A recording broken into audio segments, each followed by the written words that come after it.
Imagine the year 1939. The war had already shifted the priorities of industry, and one of the most urgent needs became the fast evacuation of the wounded and proper logistical support for the rear.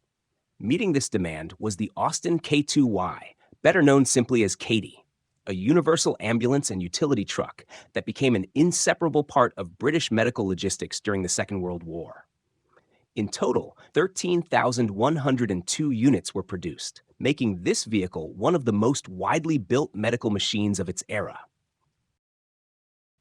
The design was based on the civilian Austin K30 chassis. The ambulance body was created and manufactured by the subcontractor Mann Egerton, while mass production took place at the Longbridge factory between 1939 and 1945. The engineers combined simplicity with component standardization, which meant the vehicle could be repaired quickly in field conditions. The same base chassis was also used for other van variants that served in rear units and civilian organizations. The primary purpose of the K2Y was medical. The standard interior could carry 4 stretchers or 10-seated patients. However, the harsh reality of war often demanded more. In extreme situations, crews transported significantly larger numbers, sometimes up to 27 people in a single trip. These ambulances were used in North Africa during the evacuation of France in 1940, in the landings of 1944, and in countless support operations across Europe. Many vehicles continued their service after the war, finding new roles in civilian health and rescue organizations. The ambulance body had a wooden frame covered with fabric or canvas, with 2 large rear doors and an internal passage to the driver's cab, ensuring quick access to the patients. The interior was compact but well-planned. Stretcher mounts, shelves for medical kits, and storage for extra equipment allowed medical personnel to deliver first aid efficiently. Later modifications included metal body panels and insulation for use in harsh climates, proving the versatility of the design.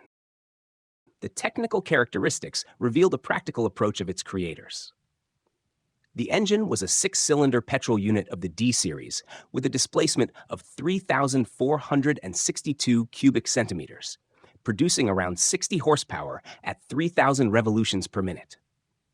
The empty weight of the vehicle was approximately 3,124 kilograms. Its overall length measured 5.49 meters, with a width between 2.13 and 2.26 meters, and a height of about 2.79 meters. The wheel arrangement was 4x2 with rear-wheel drive, and the standard tires were sized 10.50 by 16. This combination provided both sufficient payload capacity and good maneuverability for convoy operations. Performance details are equally important. The fuel tank held about 109 liters, giving the vehicle the ability to cover long distances without frequent refueling. Its maximum road speed was around 80 kilometers per hour, although in convoy or when fully loaded, the actual speed was often much lower. Maintenance was praised for its simplicity. Spare parts were standardized, and most components could be quickly replaced by field mechanics. Several details make the Austin K2Y especially interesting for historians and collectors. Its nickname, Katy or Katy, became popular among soldiers and medical staff. The vehicle appeared in the classic British war film Ice Cold in Alex, as well as in many wartime documentaries, which helped cement its cultural legacy. After the war, many units transitioned into civilian health services, and today more than 50 restored examples are preserved in museums and private collections worldwide. The true historical importance of this vehicle is clear.